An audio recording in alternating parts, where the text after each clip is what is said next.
네, 오늘까지 특검 공포하지 않으면 즉각 탄핵 소추에 나서겠다고 경고했지요. 더불어민주당 조금 전 당론으로 한덕수 권한대행에 대한 탄핵 절차에 들어가기로 했습니다. 여기에 윤석열 대통령은 공처 소환을 사실상 거부하고 있고요.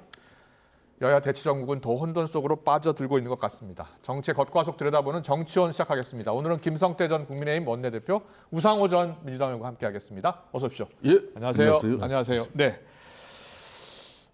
계엄 사태가 발생한 지 3주가 이제 지나고 있습니다. 그런데 이 수사는 속도를 내고 있는데요. 지금 윤석열 대통령은 일단 수사에는 적극적으로 임하기보다 탄핵 소추, 탄핵 심판에 더 집중했다는 뜻을 계속 밝히고 있는 상황입니다. 이런 가운데 민주당이 한덕수 대통령 권한 대행에게 최후 통첩 시한을 오늘까지 정했고요. 오늘까지 특검법 공포하지 않으면 탄핵 절차 들어가기로 했고 조금 전 결정을 했습니다. 오늘 아침 여야 원내대표 목소리 듣고요. 바로 대담 이어가겠습니다. 한덕수 총리는 오늘 국무회의에서 특검법을 공포하지 않겠다는 뜻을 분명히 했습니다. 특검 추진과 임명을 두고 여야가 타협안을 토론하고 협상하는 것부터 시작해야 한다고 말하는데 내란 수사가 어떻게 타협의 대상이 될 수 있습니까? 한덕수 총리의 말은 시간을 지연해 내란을 지속시키겠다는 것 외에 달리 해석할 길이 없습니다. 민주당은 내란 대행 한덕수 총리에 대한 탄핵 절차를 바로 개시하겠습니다. 탄핵안을 발의하겠다고 공언을 했습니다. 자기들의 요구를 들어주지 않으면 탄핵을 하겠다는 협박입니다. 마치 이틀 안에 돈을 입금시키지 않으면 보복하겠다고 협박하는 조폭과 다름없는 형태입니다. 민주당은 입만 열면 내란 국법을 주장합니다. 하지만 지금 민주당이 말하는 내란 국법은 헌정 질서를 파괴하겠다는 독재 정치의 슬로건에 다름없다 이렇게 생각합니다. 민주당이 권한대행을 이토록 압박하는 이유는 이재명 대표의 사법 리스크가 더 커지기 전에, 본격화되기 이전에 조기 대선을 실시하겠다는 목적입니다. 네, 방금 들어온 소식부터 이야기해 드리겠습니다. 한덕수 권한대행 민주당이요 당론으로 이제 탄핵을 추진하기로 조금 전에 결정을 했어요. 네. 그러면 곧 본회의를 열어서 탄핵 소추 표결에 들어가겠네요. 그렇죠. 예. 그러니까 지금 민주당이 정했던 탄핵의 기준이 있었지 않습니까? 예. 그러니까 정책에 대한 거부권을 행사하는 것까지는 부적절하다고 비판을 하되 네. 탄핵의 사유는 아니라고 봤는데 이 내란 특검을 거부하는 경우에는 이 내란 사태에 대한 진상 규명과 책임자 처벌을 방해하는 행위로 규정할 수밖에 없다. 예. 그리고 본인이 또 사실상 이 내란 사건의 피의자로 좀 입건되어서 조사를 받고 있는데 네. 결과적으로는 자기에 대한 진상 규명, 자기에 대한 조사도 막는 행위이기 때문에 이것은 그 자리에 있는 것이 부적절하다고 판단해서 예. 탄핵 절차에 이르게 된 것이고요. 예. 특히 이분이 이 문제에 대해서 여야가 논의를 해라 이렇게 떠넘긴 것은 예. 이것이 이제 민주당을 분노하게 한 것이죠. 그게 내란 특검 같은 것이 어떻게 여야의 협상 대상이 되겠습니까? 예. 더군다나 헌법재판관 임명까지도 여야가 합의해라. 이미 여야가 합의한 거거든요. 그러니까 그거는 우원식 의장이 그래서 바로 나와서 긴급 기자회견을 했지 않습니까? 조금 전 입장을 밝혔죠. 그게 이제 추경호 원내대표와 박찬대 원내대표가 이미 이 계엄령 사건 이전에 합의한 내용이거든요.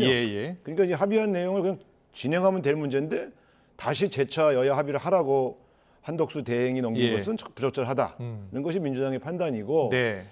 이제 내린 결론은 이렇게 하시는 걸 보니 시간을 끌어서 예. 진실 규명을 막겠다는 의도로 최소한 거기에 참여하지 않겠다고 하는 기회주의적인 태도로 보여서 탄핵이 불가피하다 이렇게 당론으로 결정했습니다. 그렇군요. 김성태 전 대표께서는 어떻게 보셨어요? 지금 상황을? 뭐 대단히 참 집권당 국민의힘의 입장에서는 국민들에게 별로 할 말이 없죠. 지금 현재. 다만 이제 윤석열 대통령이 이제 직무가 정지된 상태에서 한덕수 총리마저도 또 권한 대행이 지를 날려버리고 나면은 이제 물론 헌법에 또 규정하고 있는 이제 경제부총리가 최상목 경제부총리 다음 이제 체제가 근한대행 들어설 수 체제가 있어요. 되겠습니다만은 그렇지만 대한민국 정부의 이 불확실성이라는 것은 그렇지 않아도 지금 한율 주식 지금 특히 민생 경제가 거의 도탄나기 일보 직전까지 예. 어려운 지금 엄동설한이 되고 있는데 그런 측면에서 사실상 이제 윤석열 대통령의 탄핵은 국회가 할 수 있는 역할은 이미 탄핵 소출돼서 네. 해버렸어요. 예, 예. 그런 만큼 이제 윤석열 대통령의 탄핵의 시간은 헌재의 시간입니다. 네. 이걸 헌재에 맡겨두고 이제 여야 간에는 특히 국회 제1당이 되고 있는 민주당이 예. 중심이 되고 또 집권당인 국민의힘이 서로 협치를 통해서 예. 지금 이 국정 공백 그리고 국정 혼란을 최소화시킬 수 있는 그런 정치력을 보여야 되는데 이거는 정말 갈 때까지 가는 것 같아요. 저는 그런 측면에서 예, 예. 어떻게 보면은 염치는 청렴하고 또 수치를 아는 마음이에요. 네. 그러니까 따라서 이제 그게 또 파렴치하면은 그 반대의 뜻입니다. 그래서 잘못을 범하고도 이걸 도무지 부끄러움을 느끼지 그런 못하는 마음을 예, 이제 예. 이 파렴치인데 예.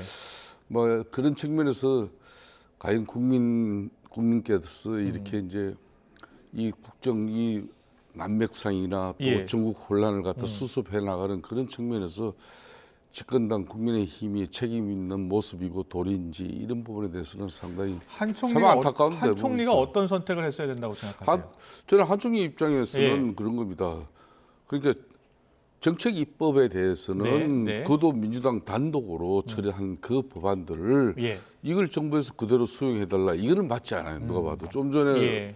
우상호 대표께서도 인정을 하셨지만은 이제 다만 이제 지금 이제 쌍특검법안 같은 경우는 예. 이게 정치적인 사안이거든요.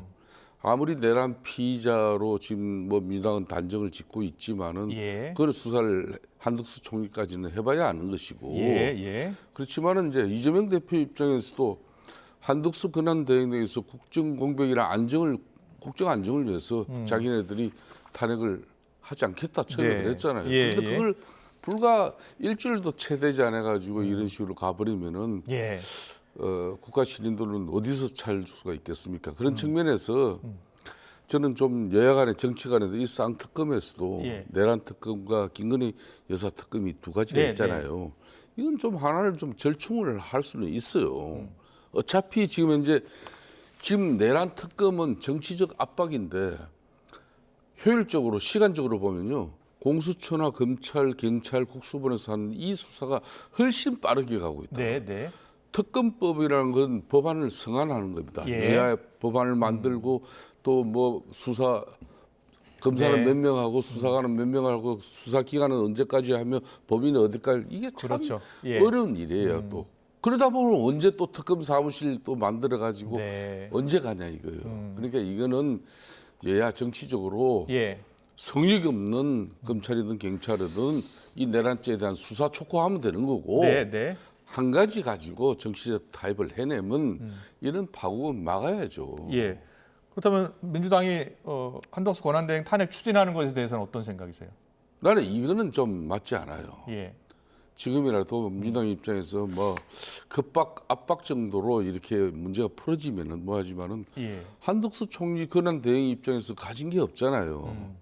그러니까 지금은 국회 170석을 가지고 있는 거대 입법 권력 민주당이 예. 대한민국 국정을 더 생각해야 되는 것이지 지금 윤석열 대통령이 정무 정지돼 있는 마당에 네. 이 한덕수 총리 권한대행이 무슨 힘을 가지고 정치적으로 민주당을 대응할 수 있겠습니까? 이건 네. 아니거든요. 아니, 그냥 근데 배려해 주십시오. 저도 자, 제가 얘기 좀 이런 해주세요. 겁니다. 예.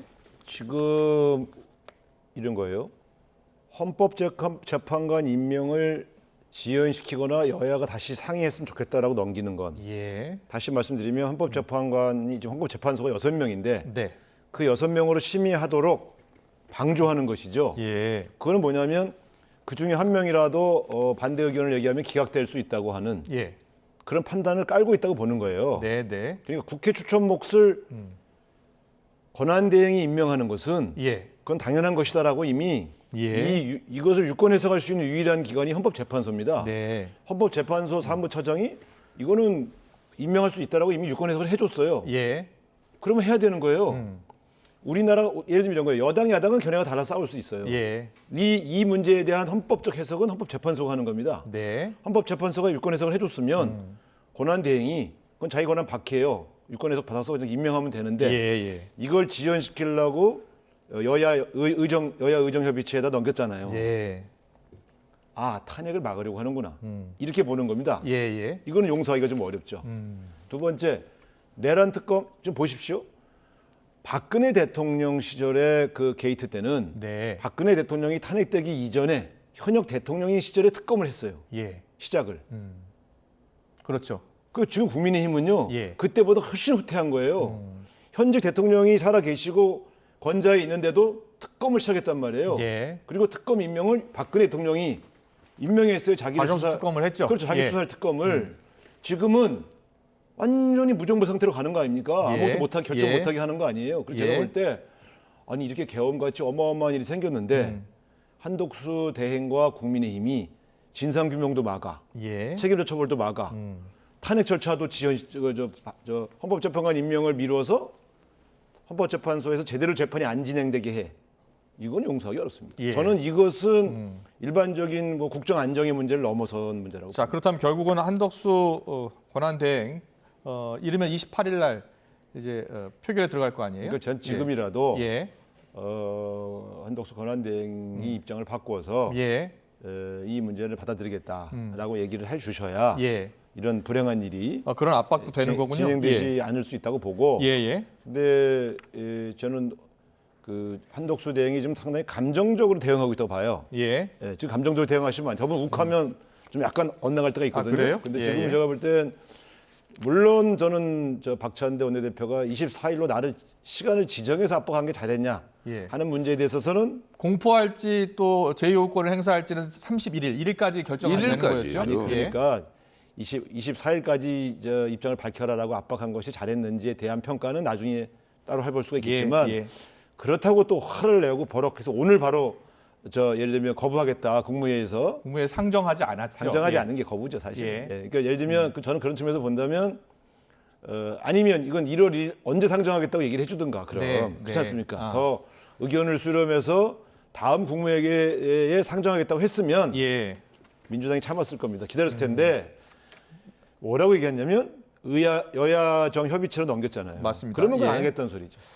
자, 최상목 경제부총리 체제로 갈 수밖에 없는 상황이에요. 만약에 입장을 번복하지 않는다면요. 예. 그러면은 최상목 경제부총리 체제가 바로 들어가면 또 최북 부총리가 행사를 할 거 아니에요. 권한대행이 돼서.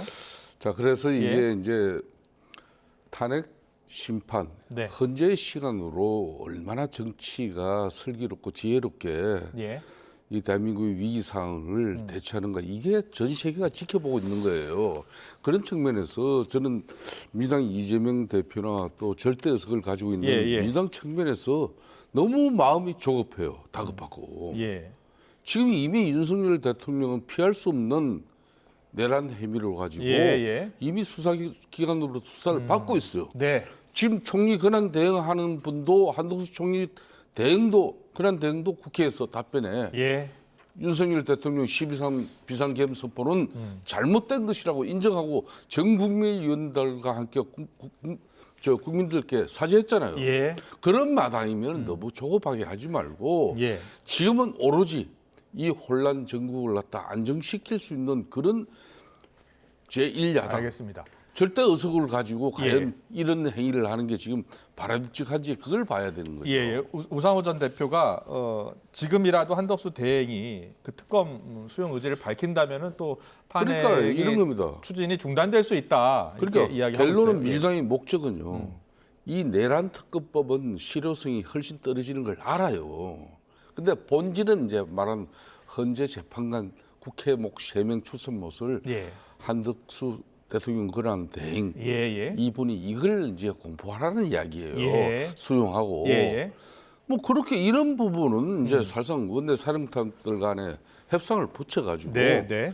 아까 말한 쌍크리 특검에서 쌍특검에서 하나 정도는 이거는 뭐 사실상 내란 특검 별 의미가 없어요. 제가 볼 때는 예. 이미 잘 가고 있기 때문에 알겠습니다. 이게 정치력을 예. 발휘하면 이 문제 수습하고 파국을 또 행하는 그런 그림을 전 세계 애신 언론을 통해서 우리가 정부가 안 보여줄 수 있는 건데. 알겠습니다. 과연 한 권한대행이 또 어떤 입장을 추가로 밝힐지가 이제 주목이 되고요. 그렇지 않을 거예요. 민주당은 바로 탄핵에 들어가기로 당론으로 결정했기 때문에 이르면 28일 금요일 탄핵소추안이 본회의에서 가결될 가능성이 있는 상황이 됐습니다. 이런 건데 민주당 일각에서는요. 한덕수 대행 탄핵을 넘어서 국무위원 5명 무더기 탄핵 이야기가 나오는데 국무위원 5명 무더기 탄핵이 되면 바로 공포가 돼야 되는 거예요? 잘 모르겠어요. 아이 그냥 해본 소리예요. 예, 예. 어떻게 지금 이 상황에서 국무위원 5명을 탄핵합니까? 예. 민주당이 그렇게 나갈 리는 없고. 예. 그러니까 특히 그 당직을 맡으신 분들이 예. 어디 이런저런 유튜브 가서 너무 이렇게 아이디어 차원에서 지금은 함부로 말할 때가 아니에요. 예, 그러니까 그분은 이제 지금 상황이 너무 엄중하니까 예. 계속 방해하면 결국 거기까지 갈 수도 있다. 이제 라는 얘기를 한 거 아니겠어요? 예, 근데 사실 지금 민주당도 예. 지금 국정을 안정시키고 경제 위기를 극복하는 데에 협력하고 함께 해야 될 의무가 있어요. 그래서 예. 제가 볼 때는 국민을 불안하게 할 수 있는 그러니까 극단적인 상황을 상정해서 발언하는 것은 국무위원 5명을 더 탄핵하면 국무회의가 안건을 의결하지 못하니까 지금 올라가 있는 법안들은 자동 발효될. 그러니까 저게 아니 그렇게 딴 되면 사람이 한 그러니까 이제 이야기도 그거는 아니에요. 제가 볼 때 그런 얘기를 개인 의견이고 예. 적어도 민주당에서 그런 걸 검토할 리도 없고 예. 그렇지 않겠습니까? 예. 그러면 법안은 그렇게 될지 몰라도 국가는 어떻게 되는 거예요? 그러면 예. 해당 장관들이 다 사라지면 누가 책임을 지고 이 위기의 정책 결정을 합니까? 그래서 예. 저는 우리 당에 있는 노정면 원내 대변인이 한 소리인데 아이디어 차원이다라고 말하긴 했어요. 그렇지 않습니다. 예. 이거는 노정면 이 대변인이 예. 박찬대 민주당 원내 대표의 원내 대변인 예. 직을 가지고 있는 예. 사람이에요. 예. 그 발언을 또 어디서 했는가 하면은 김어준 방송에 가서 했습니다. 예. 그렇게 해서 이게 이제 국무회의가 안 돌아가면은 법안이 네. 국회에서 민주당이 선택한 그 법안들을 자동 발효시킬 수 있다는 그 국회법 예. 그 내용을 지금 이야기한 거예요. 예. 문제는 이 내용이 지금 우상호 대표처럼 저렇게 합리적인 당에서는 공식 뭐- 입장이 아니다라고 분명히 선언하고 공식 입장이 아니라니까. 저런 예, 예. 입장을 유지하면 좋은데 넘어가면 아직까지 노정면 그 대변인은 저 입장을 그대로 유지하고 있어. 아니, 대략 저기- 김남국 아니, 저 양반이 지금 의원이라든지 예. 몇몇 그 가까운 의원들은 그 분위기를 계속 그대로 살리고 있다는 거죠. 예. 저는 그런 식의 지금 현재 이 과연 무정부 상태로 만들어 버리는 게 지금 현재 윤석열 내란죄의 이 탄핵 소추의 종착역이 아니잖아요. 예. 알겠습니다. 다음 이슈로 넘어가겠습니다. 예. 탄핵 정국을 수습할 국민의힘 비대위원장에 5선의 권영세 의원이 지명이 됐어요. 한동훈 전 대표가 사퇴한 지 8일 만인데 권 의원은 오늘 이런 이야기했습니다. 듣고 오겠습니다. 사실 당이 안정이 되지 않은 상태에서는 쇄신이 이루어질 수가 없어요. 가장 중요한 부분이 당의 단합인데 단합이 안 되고 그래서 당이 안정이 안 된 상태에서 어떻게 당을 바꿀 수가 있겠어요. 비대위원 구성에 있어서도 그런 기조가 좀 이어질까요? 예를 들면 다양한 친한계도 등용한다거나 이런 식으로. 고민을 해야죠. 고민을 해봅시다. 지금 5일 지명받았으니까. 조기 대선 준비위 성격이라는 거에는 공감하세요? 거기에 대해서 생각 안 하고 있어요. 안정이 되지 않으면 쇄신이 이루어질 수 없다. 권영세 비대위원장. 자, 어떻게 보셨어요? 지금 이제 12.3 비상겸 선포 이후에 예. 이제 당의 대처 방식에 대해서 많은 언론이나 또 국민들, 특히 우리 보수 정당을 지지하는 그런 많은 당원들도 예. 우리 당이 이게 너무 극우 정당화되고 있는 거 아니냐. 뭐 사람 개개인이든 조직이든 단체든 정당이든 큰 실수와 오판을 할 수 있는 건데 예. 그 실수와 오판 다음에는 정말 뼈를 깎는 자기 성찰과 반성, 사죄를 통해 가지고 다시 그 조직이나 개인, 단체, 정당이 다시 살아날 수 있는 기회, 계기를 만들어야 되는데 예. 과연 지금의 방식, 저 방식으로 대처하는 게 맞나? 예. 저는 그런 측면에서 예. 지금 뭐 대다수의 국민들이 다들 그렇게 생각했습니다. 대한민국은 건강한 진보와 또 건강한 보수 이 양날개가 고루 날개짓을 해야만이 예. 이 새가 멀리 날아갈 수 있는 건데 대한민국이 멀리 갈 수 있는 건데 예. 지금 급격하게 보수가 이렇게 기울어져 버리고 또 예. 거구 어떤 보수의 정당의 모습을 비춰버리면은 국민들로부터 애면받죠. 그런 측면에서 권영세 이제 비대위 위원장 입장에서는 예. 특단의 각오로 윤석열 대통령의 저런 국정 운영이 독단으로 예. 12상 비상계획 같은 저런 뭐 극단적인 정책을 방법을 예, 예. 수단을 선택한 부분에 대해서 그동안 대통령 측근 옆에서 호가호위하면서 뭐 저렇게 대통령이 일방적으로 흘러갈 수밖에 없는 그런 스텝 참모들의 역할이 있었다면 그거부터 저는 바로 잡아야 된다고 보고 있습니다. 권영세 이제 비대위원장 물론 지명자입니다. 정부위원회의 마지막 이제 승인만 거치면 되는데요. 권영세 비대위원장이 친윤계잖아요. 예. 아니 그러니까 저분이야 뭐 예. 능력도 있고 경험도 예. 많고 뭐 성격도 되게 온화한 편이라 예. 뭐 사람에 대한 평을 하기 좀 그렇습니다만 지금 시기에 비대위원장의 컨셉이냐? 저는 국민의힘이 좀 한가로워 보여요. 예. 그러니까 계엄 선포 이후에 탄핵까지 진행되고 있는 이 국면에서 예. 이 정도의 비대위원장 컨셉으로 과연 국민들의 지탄과 예. 걱정을 극복할 수 있느냐? 저는 저런 분을 모시고 왔나 할 정도의 분이 비대위원장을 맡아야 예. 이 뭔가 정말 정신 차렸나 본데 이렇게 생각하지. 그저 그 내부에서 어디 뻔한 분을 다시 그냥 예. 지명한다고 그러면 저는 기대는 없을 거라고 보고요. 예. 지금 사실은 뼈를 깎는 쇄신이 필요한 거 아니겠습니까? 예. 그러니까 안정을 먼저 강조하신 걸 보고 아니 지금 이게 지금 안정을 강조할 때인가? 예. 제가 볼 때는 그런 측면에서 보면 조금 컨셉을 잘못 가져가는 것 같다. 한가로워 보인다. 이런 예. 느낌입니다. 앞으로 그럼 지금 이 탄핵 정국 수습 일단 당연히 이제 대표가 된 거 아니에요? 비대위원장이 됐으니까 어떻게 이끌어 나가야 된다고 보세요? 지금 이 상황에서. 그러니까 이거죠. 저 당이 지금 갖고 있는 큰 문제는 당내 갈등도 있고요. 예. 또 국민들이 받은 충격에 대해서 책임지는 모습을 보여야 돼요. 대국민 사과도 또 이제 검토한다고 하고. 앞으로 그럼 당을 어떻게 끌고 갈 거냐? 예. 방향도 제시해야 되잖아요. 예. 그 중에서 제일 중요한 건 반성과 거듭나는 모습이잖아요. 네. 지금 안정시킬 때가 아니라고요. 예. 제가 볼 때는 조금 그러니까 이 계엄과 탄핵 국면을 어떻게 바라보는가에 대한 당의 입장을 정리하고 예.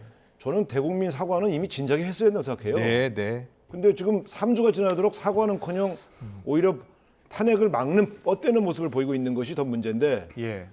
제가 볼 때는 아주 혁신적인 모습으로 환골탈퇴하지 않는다면 예. 저는 뭐 그렇게 큰 기대를 하기 어렵다고 봅니다. 지금 뭐 국민의힘의 대다수 의원들이 물론 당론으로 결정을 했습니다만 탄핵 소추안에서 반대표를 85표 나왔잖아요. 네. 근데 대국민 사과 관련해서 여러 이야기가 나오는데 새 비대위원장이 되면 뭐 검토한다는 이야기도 있고 권영세 비대위원장이 첫 직무를 맡게 되면 가장 먼저 무엇을 해야 된다고 보세요? 저는 조금 전에 하신 말씀 그 예. 말씀입니다. 예. 12.3 비상계엄에 대한 대통령이 그 아무리 대통령은 예, 헌법에 예. 보장된 통치권의 행사라 그러지만은 네. 이거는 위헌적이고 위법적인 그런 예. 상황으로 우리가 국회에서 이미 탄핵 소추까지 이루어졌다면 그 부분에 대해서 예. 책임 정당으로서 책임 있는 정당의 모습을 국민들께 보여줘야죠. 예. 그런 측면에서 이제 권영세 비대위원장 같은 경우는 성격은 참 합리적이고 예. 온건한 분이지만은 이렇게 사례 분별 네. 판단력이 아주 좋습니다. 그렇기 때문에 예. 앞으로 이제 좀 이 강단 있는 그런 비대위원들을 예. 뭐 널리 이렇게 잘 이렇게 모셔가지고 네. 이 비대위가 정말 국민의힘이 한골탈퇴할 수 있는 그런 처절한 몸부림으로써 한동안 뭐 이 국민의힘이 지금까지의 모습을 완전히 불식시킬 수 있는 그런 터닝 포인트를 만들어야죠. 알겠습니다. 지금 계엄 사태가 발생한 지 딱 3주가 좀 지나가고 있고 탄핵 소추가 이제 국회를 통과했고 이제 탄핵 심판이 곧 시작이 됩니다. 이와 관련해서 윤석열 대통령은 지금 무슨 생각을 하고 있을지 윤 대통령 측 석동현 법률 자문 어제도 인터뷰를 했고 오늘도 인터뷰를 했어요. 어제 오늘 어떤 이야기 했는지 듣고 오겠습니다. 대통령이 계엄까지 선포를 할 정도로 얼마나 국정을 운영하는 과정에서 많은 생각과 또 그 전자에 많은 어려움을 겪고 그런 가운데서 비상계엄이라는 그런 결과까지 이런 거죠. 이게 뭐 야간 병장 이건 정말 국정 최고 책임자로서의 고뇌였을 거라고 우리가 충분히 생각할 수 있지 않습니까? 성탄절 이후에 대통령과 변호인단 쪽에서 정리된 입장을 그 부분에 대한 답을 내놓기 때문에 파면해 달라는 것이 탄핵 소추자의 입장입니다. 대통령 입장은 그것이 온당하지 않다 하는 입장일 것입니다. 그러한 일을 다루는 재판은 이렇게 성급하고 졸속으로 될 수 없다. 더구나 지금 6인 체제의 불완전한 합의체입니다. 네, 윤석열 대통령 측 변호인의 목소리를 들었는데 윤 대통령이 계엄 사태 이후로 뭐 법적 정치적 책임을 이제 본인이 지겠다라고 했고 처음에 그리고 또 당당하게 임하겠다라고 했는데 아직까지 공수처 수사 소환 조사에는 일단은 응하지 않을 것으로 지금 거의 확인이 되고 있고요. 그리고 탄핵 심판 관련해서도 지금 변호인단도 선임을 다 못했다라고 하고요. 야당에서는 지금 이거 시간 끌기 아니냐라는 비판이 계속 나오고 있어요. 어떻게 보고 계세요? 뭐 시간 끌기죠. 예. 그러니까 시간 끌기가 합당한 사유를 갖고 시간을 끄는 게 아니라 좀 뭐라 할까요? 억지를 부리면서 시간을 끌고 있거든요. 예. 그러니까 이게 검찰총장까지 하신 분이 법치를 강조하고 이번에 법적 심판을 받겠다고 하신 분이 하는 행태가 말과 행동이 틀리다. 예, 그런 실망감도 있는 거고요. 예. 그러니까 이게 되게 불안정성이 커지는 거예요. 도대체 어떻게 가는 건지, 왜 여기 응하지 않지? 예. 예를 들면 그래도 이 법률을 공부하고 검찰총장까지 하신 분이면 예. 헌법에 정해진 절차를 밟는 것은 협조를 해야 될 거 아닙니까? 아. 그렇지 않습니까? 그래서 본인이 억울한 게 있으면 헌법재판소의 재판을 받는 과정에서 당당하게 입장을 밝히고 예. 법리 싸움을 하시면 되지. 아니 세상에 뻔히 관저 있는 거를 3천만 국민이 다 아는데 서류를 송달을 안 받아요? 탄핵 관련 서류를 안 받았죠. 이게 그동안? 지금 뭐 하는 짓입니까? 그러니까 일반 국민이 그러면요. 예. 겁나서 그렇게 못 해요. 그러니까 제가 볼 때 이 대안은 이 문제를 예, 대하는 예. 태도에서 예. 국민들의 감정을 건드리고 있다 이렇게 보는 것이죠. 예. 그래서 제가 볼 때는 이제 헌법과 법률이 정한 절차를 네. 좀 당당하게 응해서 본인의 입장을 거기 가서 설파하는 거 누가 막습니까? 예. 그런데 이제는 너무 정략적으로 접근하는 모습들이 보이고요. 네. 석동현 선생 저 민주평통 사무처장 할 때도 제가 우리 상임위에서 질의응답을 했던 분인데 아, 그래요? 말씀 예. 저렇게 하시면 안 돼요. 예. 그러니까 아니 대통령이 고뇌하는 자리지 그러면 대통령이 뭐 그 편한 자리입니까? 예. 그러면 고뇌가 깊으면 군을 동원할 수 있습니까? 언제든지 저렇게 합리화하는 말을 그럴 때일수록 우리가 야당과 대화하자고 계속 얘기했던 거 아닙니까? 예. 근데 정치적으로 풀 생각은 안 하고 군사적으로 풀어요. 그리고 그걸 지금 옹호하고 있어요. 저는 이런 측면에서 네. 옆에서 옹호하시는 분들이 더 문제예요 지금. 예. 자, 석동현 장군이 내일 이제 공수처 출석하기 어렵다 이렇게 이야기하고 탄핵 심판 절차가 우선이다라고 생각한다는 거예요? 그러니까 이제 수사는 헌재 심판 결과 이후에 해라. 예, 예. 그런 이제 내용이 저희 내포되어 있는 거죠. 네. 제가 오늘 이 방송 들어오기 전에 우연찮게 2022년도 그러니까 2021년도 우리 대선 후보가 예, 이제 예. 당내 경선에서 되고 난 이후에 아. 그때 이제 홍준표 지금 대구시장이 예. 한 이야기가 있어요. 뭐라고 했었죠? 당시 이제 2022년 1월 달로 제가 기억하고 있는데 예, 예. 윤석열 당시 우리 당 대선 후보에게 예. 매누 시묵이라는 그런 사자성어 중국 제왕하게 아, 그럼 나오는 무슨 이야기인데 뜻이에요? 이야기를 예. 그러니까 이게 얼굴은 두껍고 마음은 검다 이런 얼굴이 이야기. 두껍고 마음이 검다고요? 검다. 그러면서 예. 또 자기는 이제 갈 길은 멀고 해는 접으로 간다. 그렇게 해서 이제 일모도원이라는 말을 이렇게 하면서 예, 예. 그때 상당히 그 직격을 했었어요. 아. 저는 그런 측면에서 우리 당이 저도 그런 겁니다. 예. 저도 이재명 대표가 170석을 잃고 있는 예, 국회 예. 거대 입법 권력의 수장이지 않습니까? 그런 측면에서 그 자신이 사법 리스크를 극복하기 위해서 이렇게 과도한 입법 독단적 행위, 저도 네. 대단히 잘못됐는데 왜 검찰이나 또 법원 재판에 예. 제대로 응하지 않는 그 모습에 저도 비판을 많이 했거든요. 네, 네. 요 근래도 지금 대북 송금 같은 경우 재판부 깊이 신청해가지고 예, 예. 재판부 바꿔달라 그러잖아요. 네. 그렇게 해서 그 결론은 재판 기간 연장시키는 거거든요. 예. 또 얼마 지난 11월 달에 한 공직선거법 지금 1심 판결 나고 예. 항소심 재판부가 이미 구성이 됐는데 예.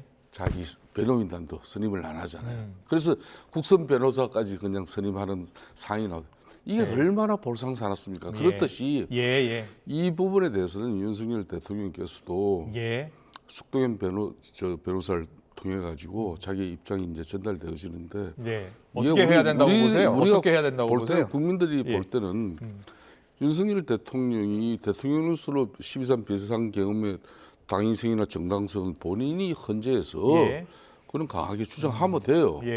다만 이제 수사팀 기관의 수사 협조라든지 또 지금 현재 본인이 헌재 심리가 지연될 수밖에 없는 그런 송달을 받지 않아 가지고 이걸 다시 헌재 위원들 전원이 송달로 간주하는 이런 모양들이 정말 국민들에게 볼상사납게 보이거든요. 이런 거 하지 말아야죠. 그래야 국민의힘이 당당하게 이재명 대표를 공격할 수 있고 이재명 대표의 사법 리스크를 극복하기 위한 국회의 수단이 저렇게 남용되는 거 여기에도 강력한 우리가 제재를 할 수 있는 거예요. 새 비대위 체제가 들어서면 거기에 대해서 목소리 내야 된다고 보세요? 뭐 이런 부분에 대해서 윤석열 대통령이 당당하게 본인 말처럼 본인이 법적 도의적 책임지겠다 했으면 알겠습니다. 그 길로 가져오는 게 맞죠.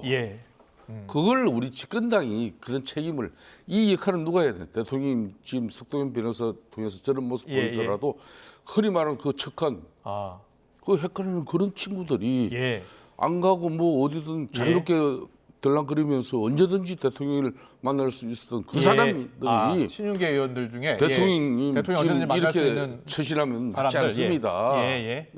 이렇게 이야기할 수 있는 그 용기가 진정한 용기고 또 진언이고 충언이 되는 거죠. 알겠습니다. 오늘 윤 대통령 관련해서는 공천 개입 의혹 수사하고 있는 검찰이 명태균 씨 휴대전화에서 녹취를 지금 확보한 것으로 전해지고 있어요. 보셨죠? 새로운 녹취. 거기에 보면은 이제 윤상현 공천관리위원장에게 김영선 전 의원 공천 관련해서 직접 얘기했다는 녹취 내용이 등장을 합니다. 윤석열 대통령이 원래 공천관리위원장이 누군지도 몰랐다라고 이야기했었는데요. 그러니까 이게 좀 다 세상에 한 나라의 대통령과 집권당의 공천심사위원장이 손바닥으로 하늘을 가리는 거짓말을 하고 있으니 신뢰가 떨어지죠. 그러니까 공천을 받기 어려우신 분이 그 당시에 공천을 받았고 그리고 그 대가로 명태균 씨가 경제적 이익을 취했다는 것이 다 밝혀졌는데 그러면 거기에 관여할 수 있는 사람이 계속해서 대통령과 대통령 영부인이 이름이 거론되고 있지 않습니까? 그러면 명태균 씨가 직접 윤상현 씨를 통해서 윤상현 씨한테 지시했을 리도 없고 결국 공천관리위원들에게 영향력을 미쳐서 공천받기 어려운 김영선 전 의원을 공천받게 했으면 그 유력한 사람이 대통령과 대통령 부인일 수밖에 없는 거고 그러면 연락할 수 있는 사람은 당연히 그 위원장이지 누구겠어요. 그래서 저는 아니 이건 정치해본 사람들이면 다 알 수 있는 이 과정인데 뭐 증거 싸움을 하자는 것인지 그러나 저는 명태균 씨가 일관되게 주장해 왔고 증거물로 받침된 것으로 보면 적어도 그 사실은 명백해 보여요. 다만 윤상현 위원장이 그것 때문에 얻은 무슨 반대급부는 없죠. 위원장이야 그냥 공천하면 끝이니까. 그리고 사실은 대통령과 대통령 부인도 대선 때 진 신세를 갚은 거겠죠. 근데 그 자체가 불법이거든요. 대통령의 정치 개입은. 그러나 실질적으로 이익을 본 사람은 명태균 씨와 김영선 의원일 테니까 뭐 그 처벌의 수위나 이런 것들은 다 차치하더라도 그게 있었던 진실은 이 정도면 밝혀진 거라고 보고 인정하고 국민들에게 인정하고 사과해야죠. 윤상현 당시 공천관리위원장은 계속 부인을 하고 있는데 저는 그때 이제 우리 당에서 그때 김영선 전 의원을 공천하기 과정까지는 창원 공천할 때요. 그때 이제 나름 공관위위원회에서는 합리적인 절차를 위해서 당시 지역에서 뛰고 있는 여러 예비 후보들을 놓고 이제 여론조사를 또 하고 외교장관 청탁 의혹도 있어서 저희가 지금 자막으로 보내드리고 있습니다. 그런 말씀하세요. 일이 있었지 않습니까? 그래서 그때 김영삼 전 의원 같은 경우 그 여론조사에서도 경쟁률이 3등이었거든요. 그럼 왜 이런 사람이 이제 우리 공관위에서 김영선으로 공천을 갈 수밖에 없었는지 그 내용을 이제 좀 자세하게 예. 또 관련 자료를 제시하면서 예. 납득이 될 수 있는 그런 해명을 해주면 예. 좋겠다는 그런 생각이 들어요. 예. 알겠습니다. 마지막 질문으로 저기 이재명 대표 공직선거법 위반 지금 2심 앞두고 있잖아요. 예. 근데 변호사 선임이 안 돼서 지금 뭐 국선 변호사 임명해야 될 수 있는 상황이 온 것 같아요. 아, 그건 아니고 이런 겁니다. 예, 어떤 상황이에요? 1심에서 예상을 깨고 아주 중형이 내려진 이후에 네, 징역 1년에 집행유예 2년이요. 예. 민주당에서는 이건 1심에 변호사들이 문제 있는 거 아니냐, 아, 변호 전략에 문제가 있는 거 아니냐는 예. 문제가 굉장히 강했고 예. 대표와 대표 측근들도 그 문제를 좀 검토를 한 겁니다. 그래서 그래요? 근데 지금까지 고생하신 분들이 있는데 예. 그러면 2심 변호인을 그럼 어떻게 구성할 건지에 네. 대해서 사실은 전략적으로 계획도 세워야 되고 예. 그러면 전략을 전혀 바꾸는 거면 어떤 네. 사람을 그러면 선임하면 좋겠는가에 대한 이 말하자면 내부 회의도 하고 있고 네. 그래서 의도적으로 미룬다기보다는 1심에서 예상보다 너무 중형이 내려지니까 예. 2심 전략을 좀 새로 짜고 있는 그런 거예요? 네. 저는 오 대표님 예. 말씀을 반박하려고 하는 이야기입니다. 예. 그런 식의 입장이고 그런 논리라면은 지금 현재 윤석열 대통령 현재 지금 심리 예. 지금 대응하는 저 방식이나 수사 주체가 지금 예. 출석 요청을 하고 있는데 응하지 않고 있는 이 부분이나 비판을 못 한다고요. 예. 그러니까 이재명 대표 입장에서도 저 재판 지연하기 위한 그런 재판 전략이 있다면 변호사를 새로 선임한다 그러면 우선 예. 가까운 변호사라도 선임해가지고 당에도 변호사 넘치잖아요. 예. 해가지고 그 전문 변호사들을 더 보강해가지고 재판부에 제출하면 돼요. 근데 왜 이걸 재판 지연으로 네. 그 재판부에서 국선 변호사를 선임하지 않으면 안 되는 상황까지 왜 방치하느냐. 이건 누가 봐도 재판 지연 전략이죠. 그러니까 윤석열 대통령 비판받듯이 이재명 대표 똑같은 거예요. 이런 식으로 하면은 국민들 납득 안 되는 거죠. 네. 알겠습니다. 더 하실 말씀 아니 있으세요? 뭐 어쨌든 제가 볼 때는 예. 선거법 재판과 탄핵 재판을 예. 같은 또 그렇게 이야기하면 안 얘기해 되죠. 놓고 얘기하는 것은 좀 과도한 얘기고 예. 적어도 저는 이제 이 대한민국의 최고의 정치 지도자고 네. 대한민국을 이끌었던 분이 법적으로 정치적으로 당당하게 응하겠다고 말해놓고 그렇게 하지 않는 것은 예. 비판의 소지가 있다고 지적한 것이니 네. 대통령께서 이 탄핵 재판에는 성실하게 응하시길 바랍니다. 네, 알겠습니다. 오늘 정치원은 여기까지 듣겠습니다. 지금까지 김성태 전 국민의힘 원내대표, 우상호 전 민주당 의원과 함께했습니다. 잘 들었습니다. 고맙습니다. 예.